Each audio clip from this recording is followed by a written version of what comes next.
Hey yo, what's up sa inyo mga kapenyo? At today meron na naman tayong napakainit na balita para sa inyo mga kapenyo. Nagliliyab na balita ito, putang ina. Patindi na ng patindi talaga yung mga nababasa ko dito sa social media. Lalong lalo ngayon mga kapenyo, no? At alam naman natin, ang Viva Max naghahanap ng kalbo babae na balingkinitan at napakaganda at maputi mga kapenyo ang hinahanap ngayon ng Viva Max. At sa katunayan nga mga kapenyo, may bali-balita tayong nasagap, no, after nga ng viral video ni Marc Anthony Fernandez kamakailan lang mga kapenyo, ngayon nababalita nga ito sa girlfriend ng ating atleta na si Kaloy, no, na kung saan si Chloe San Jose. At tara mga kapenyo, basahin nga natin itong article na to dito sa lumalabas sa balita ngayon. Ito nga sabi rito, Marc Anthony Fernandez ipa-partner kay Chloe San Jose. Putang ina, malupit. Yung palang, intro pa lang, panalo na tayo lahat po. Viva Max interesado kay Chloe San Jose. Kamakailan lamang lumutang ang balita na may interes ang Viva Max na isali si Chloe San Jose. Putang ina, pag naisali si Chloe rito, ewan ko na lang. Sigurado putok na putok sa masa to, no? Yun nakaikalo yun kung papayag, no, yung kanyang boyfriend. Pero I don't think napapayag si Kaloy kasi marami ng pera yun, no? At alam naman natin yung mga na-achieve ni Kaloy, no, talagang napakadami. So I don't think na makakasali si Chloe. Pero kung gusto ni Chloe, na kay Chloe yun mga kapenyo. Tara, basahin pa natin ang kasintahan ng tanyag na atleta na si Kaloy Yulo sa kanilang mga upcoming projects. So talagang gusto ng Viva Max mga kapenyo kasi sino ba naman ang hindi magkaka-interest kay Chloe San Jose? Unang-una, maganda, balingkinita, matangkad, sexy, kumbaga talagang nasa kanya ang appeal, no, na para talagang makasama o makasali rin sa Viva Max.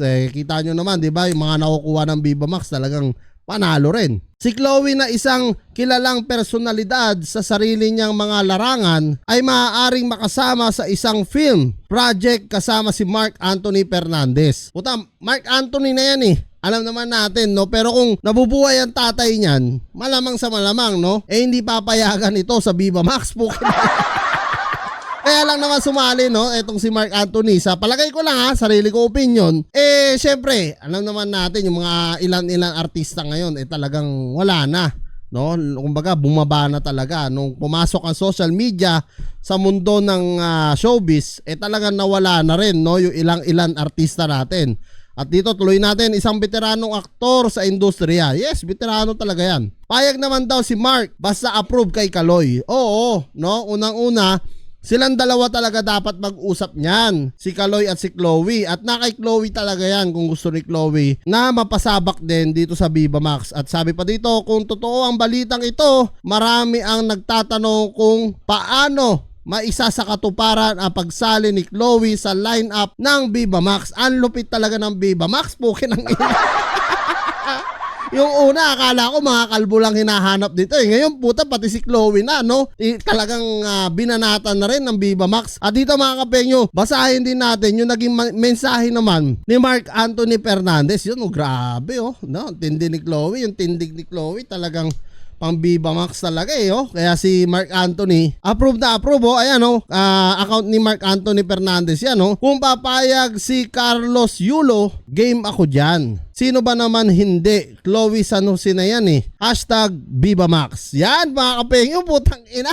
Mainit-init pa tong balita ngayon dito kay Marc Anthony Fernandez versus Chloe, putang ina.